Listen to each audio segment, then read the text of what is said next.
All right, guys, we're here at 2025 UCC. We just debuted the CP3 conversion for the 6.7 Power Stroke. And I got Randy here from Exergy. Hello. We got a long relationship that we've developed parts together over the years, especially on the 6.7 Power Stroke platform. And we're going to kind of talk about that real quick. So Yeah, kind of get into some of the concern points that people might have.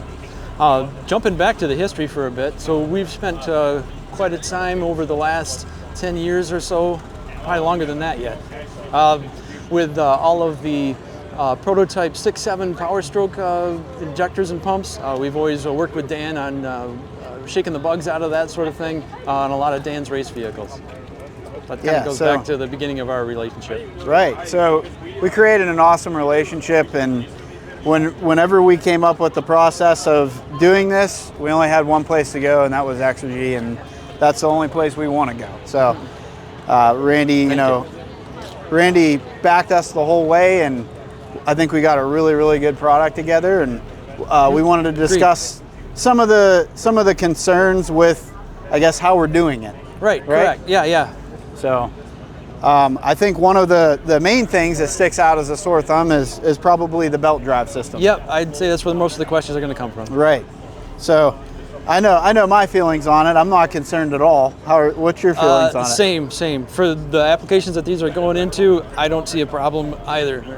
We can get into some of the details of where that's coming from. Yeah. So the one con of this system, we can just get that out of the way as well, is if you do have a dual alternator set up, you do have to remove the dual alternator, which isn't really a big deal for 90% of the people out there. And especially because you can get a heavy-duty single alternator and put that on at any point. Yep. I think they go all the way up to 300 plus amps. So we can remove the alternator, the pump's going in that spot, and the main thing we want to discuss is the horsepower usage. So Randy's obviously really has a good idea on what these use for horsepower. Right. In this configuration stock setup, we shouldn't go over 25 horsepower. That should be about as much as the pump could ever want. Right, and the alternators from Ford, depending on the amperage, they'll be anywhere from 16 to 25, 16 to 30 horsepower worth of drive. And the other thing too is you have to look at the pulley diameter. You know, if this alternator's taking 16 horsepower, even at the lower end of the spectrum, look at the pulley diameter. Your surface area is way smaller than what your surface area is over here on this pulley. So you're distributing it better, it has less chance to slip. So I feel personally, if Ford's okay with running an alternator, two alternators, right, I'm sure they would be totally okay with this. In terms of the power draw. Right, yeah. in terms of the power draw and the belt wear and all that. We're very confident in the testing that we've done so far that your maintenance program for the belt's going to be factored. So, yep. Maybe a quick comment about deleting the one alternator if you need to. Yeah. Oh, yeah. On your side? If you are removing the alternator, which if you're a dual alternator truck and you're doing that, the one thing you're going to have to do is turn off the control side in the ECM for the second alternator, which is very easy. On the trucks up to about 2019, you can use Forescan or IDS.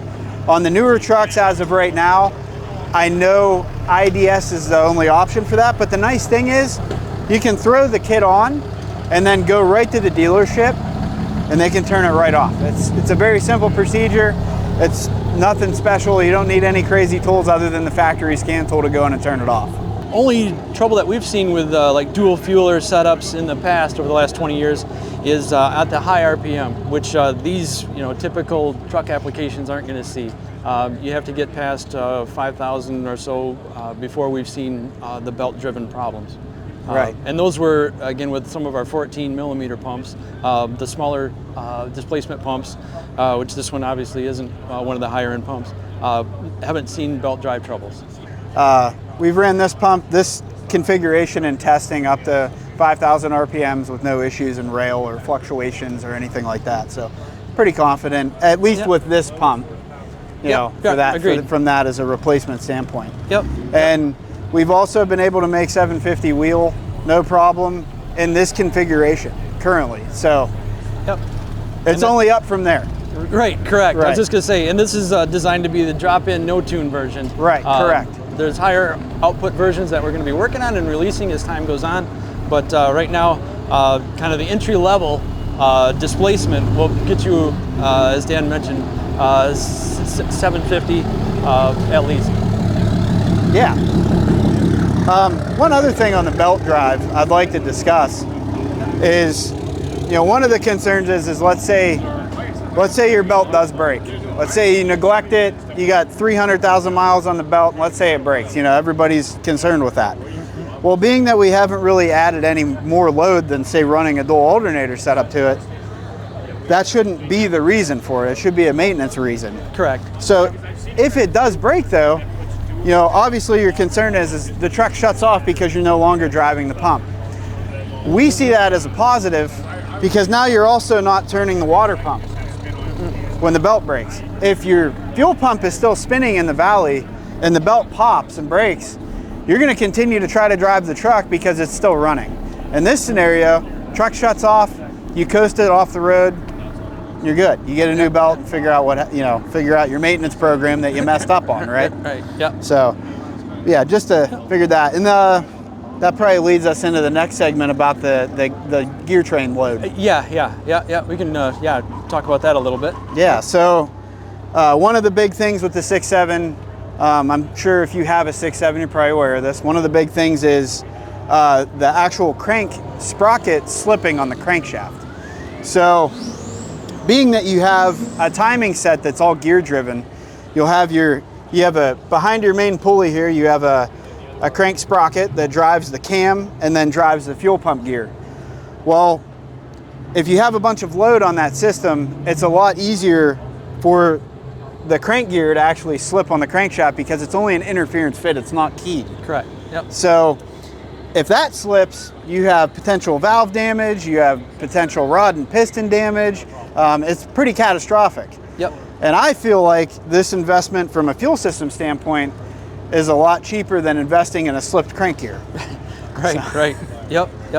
How's your feelings on that? Yeah, no, I agree. Taking that pump load off of the gear drive is going to just make that weak point a little less of a risk. I feel like at least if it slips, it's not going to be due to a fuel pump. Correct. Yep. It's going to be due to a different issue that would have happened regardless. It makes it less prone. Right. Yeah, the probability is decreased. Right. Yep. And then obviously out front, we're driving off of the damper, the serpentine pulley, so that is actually keyed to the face of the crankshaft. So there's basically no way for that to slip. Right. So. Yep. Yeah. All right, yeah, I'd say from there, a lot of the questions I've been getting so far have to do with how we're driving the vacuum pump. Correct. And which this is patent pending. Yep. We got to get that out there. It's patent pending. So. Yep. Again, that was an area that you were working on. I'll let you talk about so obviously, we want to make the installation as seamless as possible for the customer. Yep. And one of the things that we wanted to do was obviously keep the factory vacuum pump where it's at. So the vacuum pump it's basically slotted into the factory pump gear. Yep. So the factory pump gear is then driving the vacuum pump. So we can't just pull the CP4 out and eliminate that entirely because now you're not running the reliable factory vacuum pump. So we want to maintain that. So we created an idle drive system where you can actually put the gear back on it, and then attached to that we have a manifold. We have a high pressure, low pressure manifold in the valley. So all the factory fuel system lines, the high pressure and low pressure, are being still used. So they go right back in the factory locations. You're not eliminating them from the truck. It all stays right there. We're only adding on top of that. So that's, I think, the key thing with that setup. Yep, we're not changing any of the factory plumbing. We're not cutting or splicing anything into the factory wiring harness. What plugs into the CP42 plugs into the CP3. Yep.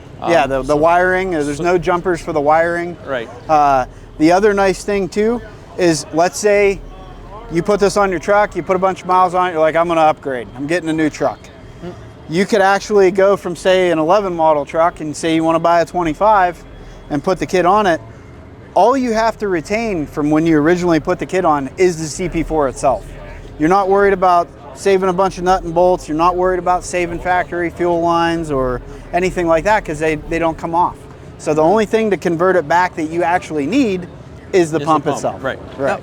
So I think that's a nice feature too. Right. So if Agreed. you need to upgrade later on, you're covered. Yep. So. Yeah, agreed. I guess another item I'll pick up from the manifold here. So with the kit then, it's just jumper lines that come from the manifold up to the pump itself. And then the pump, of course, is in the second alternator position. So if you ever have to service the pump, no more digging in the valley. You just get to it here out in front off of the bracket. Right, right. So now basically you need to change a high pressure pump. You're basically pulling your air intake off. Right. Yep. Taking a few bolts loose, pull a fan belt off, and you're swapping an injection pump that would normally take you, what, 8 hours, call it, whatever the factory time is. Yeah, now you're doing it in what, an hour or two? Probably. Taking your time. So, but I guess the hypocrisy to it is it's probably never going to go bad. Yeah, true that. Yeah. It's got, and from the belt drive aspect and the pumps aspect of being tested. Yeah, okay. CP3s have been around for over 25 years. In the U.S. market, it's been almost all of that. It started, of course, in other markets, but in the U.S. market, I think we're at 23 years now, and with a great track record. Right. So that's. I feel like, as far as pumps goes, and I think you agree, this has been the most robust one. Correct. Out of all. Yeah. It's been the most, I'll say, tolerant, I guess, to U.S. fuel quality. Yeah. Low sulfurs. Low sulfurs, low lubricity, sometimes water and fuel, shaky maintenance practices in terms of the filtration, that sort of thing. Right. It kind of takes a licking and keeps on ticking type of a thing. Right. They've been out for a while, hiding in plain sight from model year 11 all the way to 25 behind us. So it's definitely been something we've been running for a while. We've been putting it through the ringer on, aftermarket turbo applications all the way to stock applications. So we have test vehicles with 0 modifications to them. And then we have some that have quite a decent amount of modifications to them.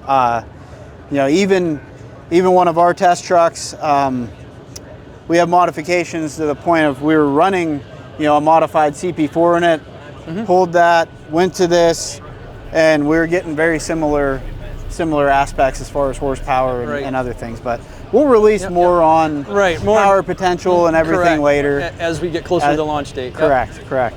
So, yeah, I'm feeling pretty good about that. So. Yep, agreed. No, I'm very comfortable where we're at right now. We're looking at a release sometime in the fall. Yep. We're not doing pre-orders. We want to, just make sure we have a nice, documented people that have interest. That know they have a spot in line for it. So go ahead and let's tell them how to do that. So if you're here at the show, we have a bunch of QR codes between our booth and Exergy that you can just use your phone, and it'll take you right to the form that you can fill out. Super quick, couple questions. If you are looking at it from the website aspect, both our website as well as Exergy's will have the link to that form on our product listings. So just fill that out? Fill that out. It's a couple questions. I think it's like name, phone number, and email, and what truck you have, and then we'll just keep you posted on what's going on, and you'll get updates, and you'll be the first to know when it's released. Just a word about our availability once it is released, or the distribution network. It'll be available through SPE dealers and Exergy dealers, and then of course direct from both of us as well. Yep. Yeah, so as Amy had said, the product listing will be on the websites. Right. And then you can purchase from there, or our dealers, or do the pre-list as well. Yep. So the pre-order list. So. All right, guys, so if you're looking for more information on this, it'll be available on our websites. You can also call into either companies and we can fill them in. Correct. If you're at the show, we do have these plastered at both booths. Just hit that, it'll give you, we have pamphlets, you can get information off of the barcode there.